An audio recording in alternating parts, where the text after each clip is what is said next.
Hi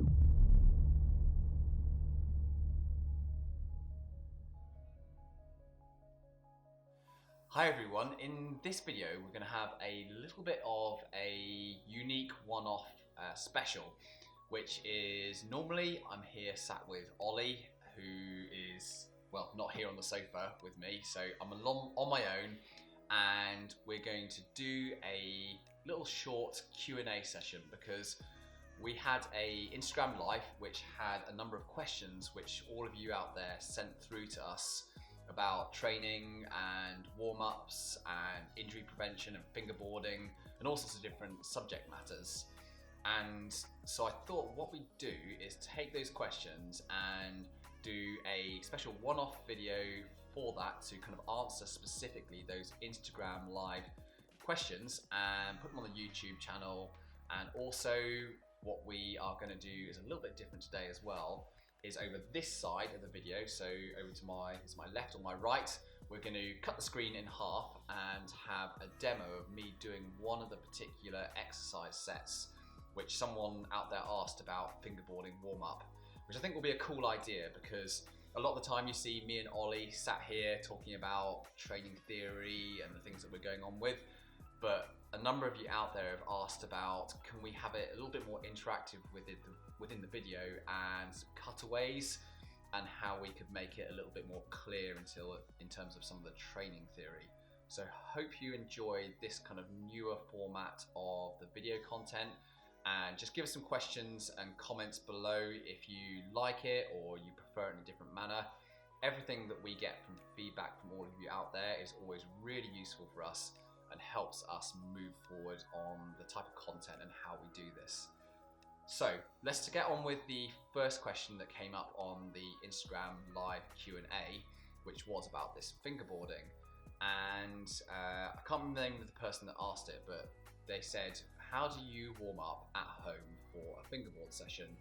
And I think this is a particularly relevant question because lots of us have a fingerboard at home, but we don't have a climbing wall at home, and we might just be in our kitchen working out how to do a proper session. And you're thinking, well, I know how I warm up at the climbing wall, but how would I do this when I literally have a fingerboard and, well, my kitchen space? So what I'll do today is run you through the exact sequence that I use on my warm up at home with my fingerboard and floor space. And just over here, you'll have the screen where I'm doing the exercises, and with me here sat on the sofa, I'll talk you through them. Okay, so step one is that first of all, I need to kind of get warm and get the muscles in my arms and my upper body warmed up so that I can actually do some kind of activity. So first of all, what I'm going to do is I'm going to start to do some active, light movement with my arms. And I call these kind of arm punches or air punches. And I'll do a variety of these, opening up and closing my hands at the same time. And there are lots of different arm positions as I'm moving them around. And if I do this quite vigorously, I find that I can really get the forearms, the fingers, and the shoulders warmed up in this kind of position. I'll then quickly move from that to doing a number of press-ups. And I won't do loads or go to exhaustion where I'm really fatigued. And then I'll swap back to these air punches again and alternate between those two. And I might throw in a few sit-ups and a couple of other exercises just to kind of get the core working a little bit more as well. So I'll alternate between a little bit of core, some press-ups, and some arm or air punching. And from that, I will then move over to the fingerboard that I have, where I'll have a big positive hold on top of the fingerboard, whether that's a big flat hold or jugs. And I'll start to do what I call jump pull-ups. And with the jump pull-up, this is kind of like a pull-up, an assisted pull-up, where you're going to grab the bar or the fingerboard and you're going to jump into that pull-up movement. So rather than it being a full pull-up at the amount of effort that you're putting in is carrying all of your body weight, you're actually generating a good part of the effort in the pull-up out of your legs. So you're kind of exploding up into that pull-up so that the effort that you make on your arms is probably going to be 50% or less of a normal pull-up, but it's a really good way of working the arms all the way through the range of movement, and it's specific to that fingerboarding position and how you'll be doing that training set. So I'll do some jump pull-ups, and from there I'll then go back down to the floor and work the antagonists again a little bit, so some more press-ups. I really like this kind of balance of some pulling and some pushing in my warm-up, and I'm quite quick swapping between these different exercises. And then from there I'll go to some really basic, very, very easy static hangs on the fingerboard. And again, I'll choose quite a good edge, or at least something that I'm very comfortable with when I'm relatively unwarmed up. And I'm just on these, just working out how I engage my shoulders and create some kind of control and preparedness for that fingerboarding session. So just a little bit of light prep work specific to those hangboard positions. Then from there, I'm thinking, right, I need to get these fingers warmed up a little bit more for some more intense work. So the trick that I do is that I get my hands and I rub really vigorously across the fronts and the backs of the hands. So I'm creating a lot of friction between my fingers, and I'm rubbing between them in this manner, and then I'm rubbing on the tops and the bottom. So I'm generating plenty of heat within the fingers. And I just find that for me, I don't always have the easiest warm up in terms of fingerboarding, and this kind of seems to fast forward that process of getting my fingers warmed up quickly as well. And it kind of fakes that feeling that you get from traversing around the wall for 10 or 15 minutes doing some really easy climbing, where you're just getting the blood flow through to the hands and really warming up the fingers and the hands at the same time. So once I've done alternating sets of this finger rub, I then move back to the hangs again, and I'll now start to move onto a mid-sized hold where I'm at maybe 60 to 70% of intensity. And from here, I'll start to do alternating hangs of 2 to 3 seconds, but then also some jump pulls on this same mid-sized edge. So that's where I'm creating some static hangs, but then also I'm doing some more active jumps on it as well. So I'm getting the arms working and warmed up, but I'm also working a little bit more specifically on forearm flexors in a more static manner. From there, I then go back to doing a little bit of alternating work with core and press-up work, so just kind of flipping between those muscle groups. And now I'll start to really vigorously do what I call windmilling with my arms. So kind of just swinging my arms around, really exploring the range of motion in my shoulders, just to make sure they're really opened up and I'm really familiar and comfortable with the full range of motion in my shoulders, ready for the most intense part of my warm-up. And one of the nice things about doing this part when you're, at least halfway through your warm-up is you will feel any tightness or any niggles that you might be carrying in your shoulders or your arms. And this is a good point at which to kind of do that check-in and think, actually, am I prepared for this session? Am I ready for it? Is today a good day?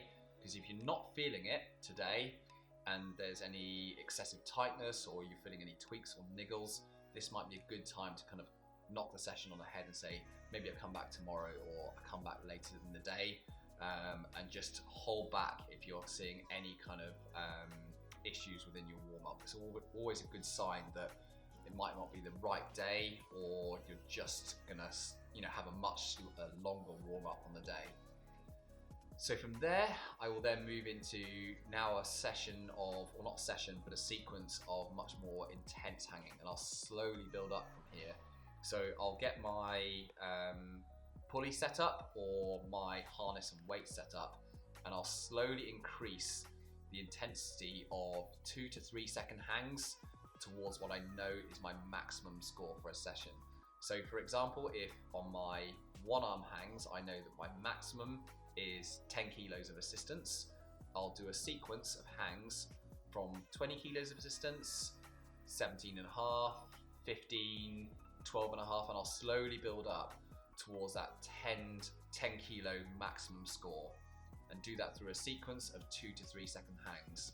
And for me, I find that works really well, where I'm cutting the hangs a little bit shorter and not going into that exhaustive or creating fatigue kind of time frame, and works really well for a warm-up so that I'm still able to do a really intense session. And a variation of that, if I was doing 2-arm hangs, would be my maximum 2-arm hang was with 30 kilograms, hanging on my harness, my waist, is I build up from 15 kilograms, 17 and a half, 20, 25, and slowly increase that weight that I was hanging off my harness until I got to my max intensity within my warm-up for the session.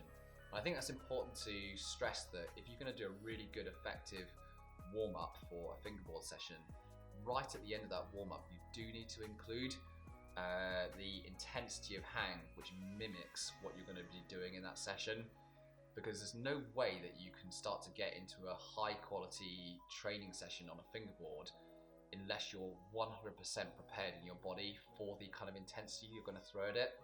So it's really important to include that in your warm-up so that you're fully prepared for a really high-quality session. I see that people kind of hold back a little bit within their warm-up and go, maybe I won't take it that hard and I'll just save my real effort for the training session. But the reality is, a really good warm-up has lots of very high, well, not lots, but has some very high-quality, really intense work right at the end of the warm-up. So I hope that helps for everyone, and you've enjoyed that little video that was just off to the side to me to kind of give you an explanation of what I'm doing whilst also talking it through with you. Okay, second question that we had on the Instagram live was about body tension and my favorite body tension exercise. Firstly, there are a whole load of body tension exercises. There's just so many out there, and we can also create body tension that is from your toe all the way through to the tip of your hand, so we can have a full chain of body tension through an exercise. But then we can also do exercises where we create tension from more down from the hip through to the arm, or we can create tension from hand to hand. So there's lots of different body tension exercises we can do. So that's first to kind of recognize that one body tension exercise isn't exactly the same as another.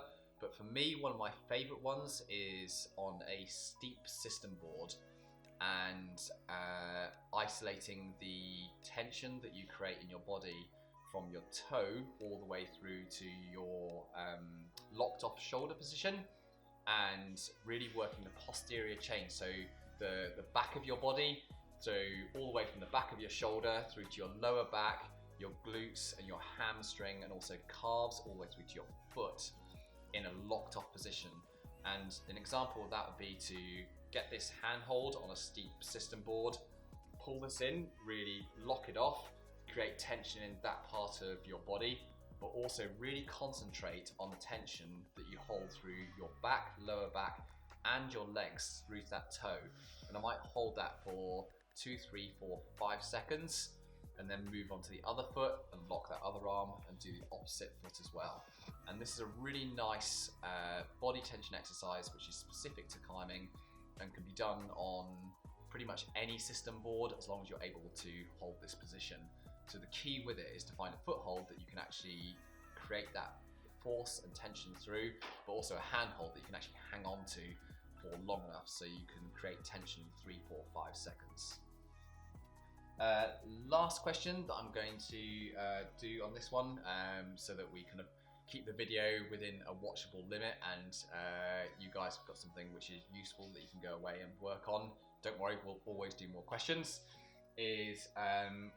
Someone was asking about whether it's better to break their fingerboard session up and do some of it in the morning and then some of it in the evening. And this is a really interesting question, because from my perspective as a coach and working with a higher level climber, or some that have the availability of shorter sessions within the day, but they might need to break them up, so they could do perhaps 45 minutes at the beginning of the day and 45 minutes at the end of the day. I think this is a really useful tool to use. And if you are able to do a really intense max hang session, for example, on a fingerboard in the morning, and then you can take 6 to 8 hours of rest, refuel, and allow that muscle in the forearm to recover somewhat during the day, you can then do a really good high quality anaerobic capacity session, aerobic power session, or even endurance session on the fingerboard in the evening. And you'll feel much fresher for that, and potentially actually put a lot more quality into that session later on in the day because you're more recovered, rather than stacking the max hang session and immediately doing an aerobic power session, for example, straight after that fingerboard session. So yeah, I'm really up for it where people can spread that training out across the day. One thing to bear in mind is that whilst we really like fingerboarding and it's a really useful, relevant tool for climbing, is don't over egg it. Don't do too much fingerboarding to the point where you ignore other elements of your climbing. I think it's really important in this day and age where I see a lot of people doing a lot of fingerboarding, and I think this can be often at the detriment to your actual climbing, and you can de-skill yourself so that you're not having such high quality movement on the wall.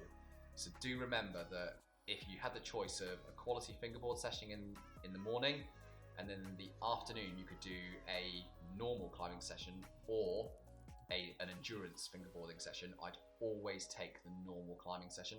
I think this is way more relevant and keeps your skill level high and keeps that moving forward. I think that is a better way to use your time. So I hope that is helpful for everyone and you've enjoyed these questions.